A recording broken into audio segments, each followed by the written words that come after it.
Hi, Courtney. Welcome there. to Madison Oneida BOCES. Thank you. Could you please tell me about yourself and what your company and what you guys do? Of course. So my first name is Courtney. My last name is Wilson. I'm a staff sergeant in the Air National Guard, and I originally enlisted my senior year out of Chenango High School, and I've been in since. So like I said, Air National Guard, part-time Air Force. So you can still pursue going to college if you want to, which is nice. Yeah, so tell me a little bit more about the Air National Guard. Yeah, so the Air National Guard, it's in every U.S. territory and state across the country. New York has 5 Air National Guard bases alone. So Syracuse, Albany, out towards Buffalo, and then down towards New York City. So obviously, the Syracuse one fit me a little bit more because I am local, Chenango, like I said. So I take 20 minutes to go to Syracuse, and I go to work every day. But like I said, it is a part-time component. So originally when I joined, it was for the college, the 100% free college tuition that it offers. And then from there, I just kind of have done the full-time gig, which is kind of nice. So. Awesome. Tell me, do I need any special skills to be successful if I were to join? Right. So there definitely is some prerequisites as far as height and weight, age. So 17 to 39 is our age cutoff normally. And that's not normally a big disqualifier, but like drug use, any law violations, depending on what they are, could definitely be disqualifying. Any special skills, we have over 120 jobs across the Air National Guard. So anything from culinary, we have, people that are working on the mechanic side of like the aircraft, we have nursing jobs, trying to think admin, more desk type related jobs, finance. Those are just some couple you just noticed to name. We're pilots, obviously. We have aircraft. So our mission in Syracuse is the remotely piloted aircraft. So we have pilots flying our aircraft from the ground, which is pretty cool. So that is our main mission. So every job on base kind of goes back to that mission of flying the aircraft. If we can't fly the aircraft, we can't do our job. So my job as a recruiter to find people that have interest in coming on base to fulfill some of those jobs, which is kind of cool. So. Do I need a high school diploma? That is the minimum requirement, so high school diploma or a GED certificate. Anything more than that, like college credits or anything like that, could potentially get you a higher rank, which means more pay, which is awesome. But yeah, high school diploma, you don't have to have that to enlist originally. As long as you're on track for graduation in your senior year, you are able to enlist. Like I said, I enlisted April of my senior year. Got to go to drill 1 weekend a month before I even graduated. Got to get paid, which was really cool. And then as soon as I graduated, I handed that certificate and copy of my diploma into our training office, and they uploaded it so that then I could go to basic training, because you won't be leaving for basic training until you finish your high school career, which is cool.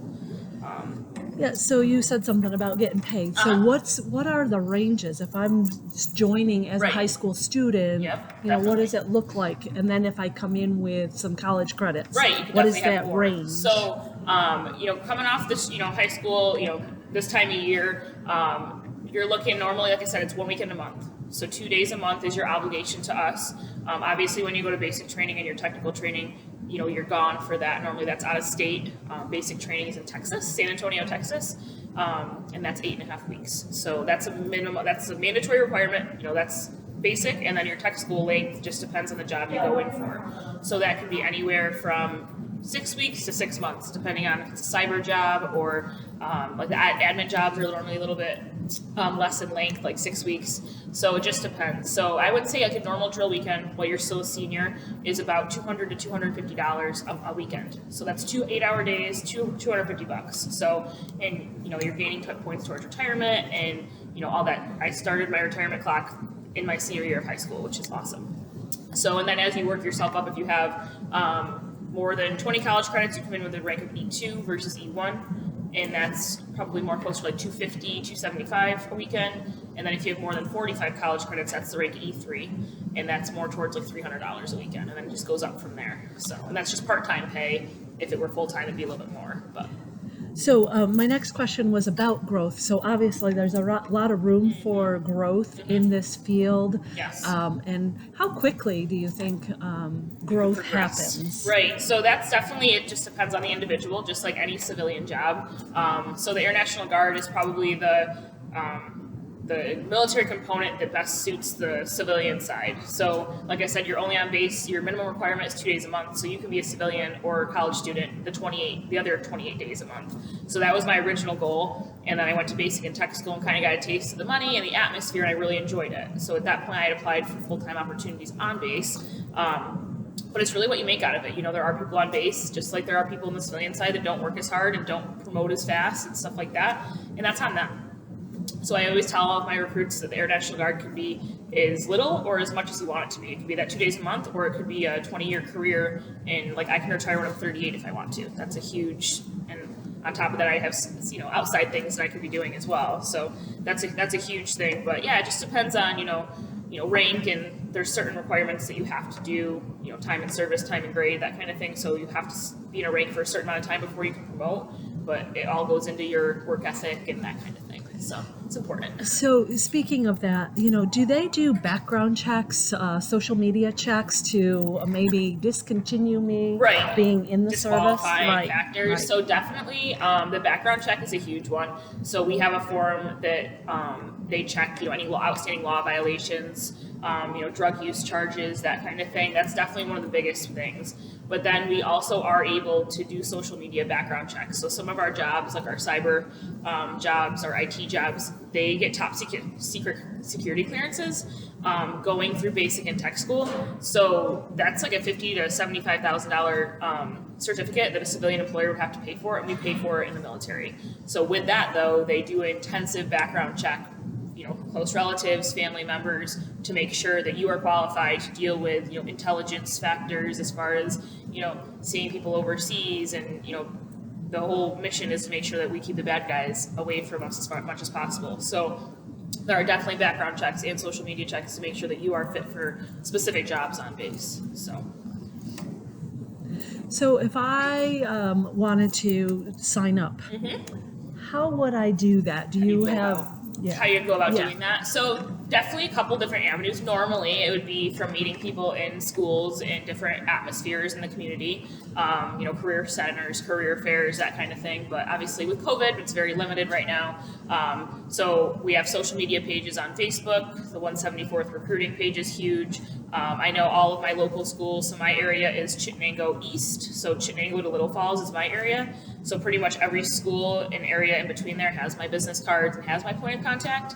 So that would be the first, you know, step to getting in touch with me. And then from there, you know, we would do a pre-qualifying questionnaire either over the phone or if it was in person, just to make sure there isn't any, you know, medical conditions that would be disqualifying or height and weight, that kind of stuff. I don't want to waste time going into our recruiting office to do the next step if, you know, there's steps before that disqualify you.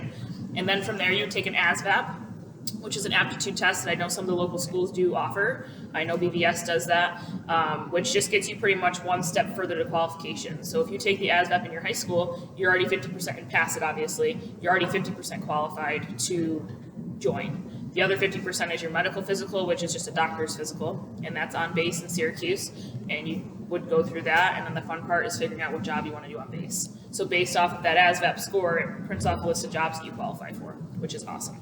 And that could be anywhere from like heavy equipment to, you know, HVAC. There's everything. You know, nursing is certain jobs, the more, you know, in-depth, top secret jobs are a little bit higher scoring that you need to obtain. So it's just something to keep in mind when you're taking the ASVAB. But and obviously, you require a uniform. I do. Well, I don't, but the Air Force does. So sometimes I'm in my OCPs, so in my camo. Sometimes I'm in my dress blues, which are a little bit fancier. And then we also have a soft uniform, which is more like for casual sporting events, khakis and a polo. This ain't Air National Guard, but that's my biggest joy, is being able to wear my uniform around the community. So that is something that you're issued and is paid for when you go through basic training. So if you start, you know, if you go into the military before you graduate high school and you do your drill weekends, you would just have kind of like a normal, you know, uniform as far as like a black t-shirt and khaki pants. But once you get through basic training in tech school, you are in the same uniform as me, so we all look like the same. But there are things that you can kind of make more personalized, like I wear Nike boots. that I enjoy, they're comfortable, but that is something I had to pay for out of my own pocket because they do issue us boots. They're just not the most comfortable. So, and this is tailored to me in recruiting. We have to have, our uniforms up to par. So, more of our vehicle maintenance, more of our like shop people, sometimes their stuff's a little bit looser just because they're not kind of out in the community as much, but everything that I wear has to be tailored before I can wear it and, fit me to a T. So. Well, and I noticed that you have your hair pulled back. So what about like nail polish or makeup and those kinds of things? Yeah. So there's definitely, I'm not a huge like makeup kind of girl and that kind of thing, but and same thing with nail polish, but there are definitely regulations on that. They go into depth as far as, how short your hair can be or how long it can be while you wear it down. Nail polish has to be pretty much sedated nude colors as far as it can't be a distraction when you're in your uniform. That's really the biggest thing. Same thing with jewelry.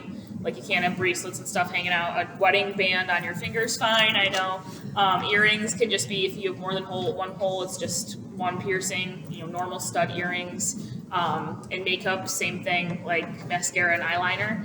And anything that's natural to your body. You can't be having like blue, like eyeshadow and stuff like that. Same thing with hair. Hair has to be natural to your body complexion. So, like I said, I don't normally have a problem with that. I cut my hair pretty short going into basic training. And actually it was harder because it was in between that length where it was too long to wear down, and then I had to pull it back up. So my hair is pretty long, which people are surprised by when I take it down because it's always up. But I'm so used to it now, and it's nice that I get up in the morning and I wear the same thing every day. I don't have to pick out my uniform, or I know my hair has to move. So yeah, very cool. It's nice. How about tattoos? If you can't wear makeup, what is the tattoo? So our tattoo policy just got a little bit more lenient within the last 5 years. So up till about 5 years ago, you couldn't see any tattoo in your uniform. Yep. And now it's pretty open as long as it's not on your hands or above your collarbone, onto your neck or your face. They're good. So full sleeves are okay as long as it's not, derogatory or anything like that. And another big one is piercings. I've had people that have piercings that are, permanently in their body and they have to be surgically removed. If they are removed, that is fine. But normally any piercing is fine as long as it's not like gauged ears. That's not allowed unless they get them sewn together, which I don't know a whole lot about that. But and everybody needs to look pretty much similar as far as what's on their body. So they make sure everything's removed. You can wear it when you're not in uniform, your piercings and stuff like that. But when the minute you are in uniform and on base, those are to come out. So, yeah. Well, you've given me a lot of great information, and you did start to tell me a little bit about being in high school and how you got started. But tell me about changes that could happen for you and things that you might do when you're not working. Yeah, definitely. So, like I said, I don't know if I brought this up in the past, but I really have no one in my family that was military prior to me being in. But I ride horses, and I actually own a horse farm on the outside.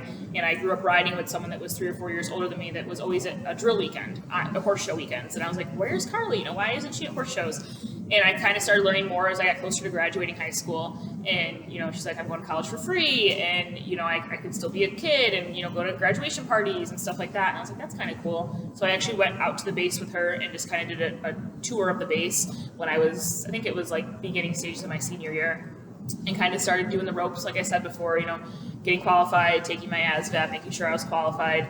And just from there, it kind of took off. So like I said, I was 17 when I first enlisted. And like I said, went through basic, went through tech school, have been on base full time for the past 8 years. Was not my intentions. In 2018, my husband and myself bought a horse farm in Chenango, and we currently have 27 horses. And I teach over 45 lesson students every week on top of working full time, which is my choice. But without the military, I would not be able to do that. So at the age of 25 now, we've had the farm for 3 years, and I hope to retire at 38, where I can successfully run the business on my own and I have quite a few employees underneath my belt. But it has allowed me to take paid vacation time. I was off for 2 weeks last week and getting paid from the military and still being able to teach lessons during the day, which was awesome. So that's my biggest thing to people that are listening is, you guys all have things you enjoy doing.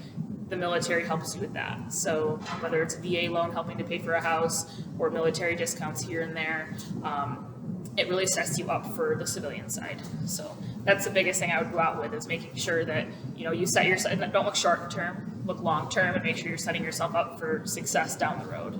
So, Courtney, it was so nice talking with you. Thank you so much. I'm sorry that we can't have students I know. I wish I here, would rather but, see you guys in person. but I appreciate you coming Of course, in. of course. And we'll talk to you again Yes, soon. sounds good. Thank you.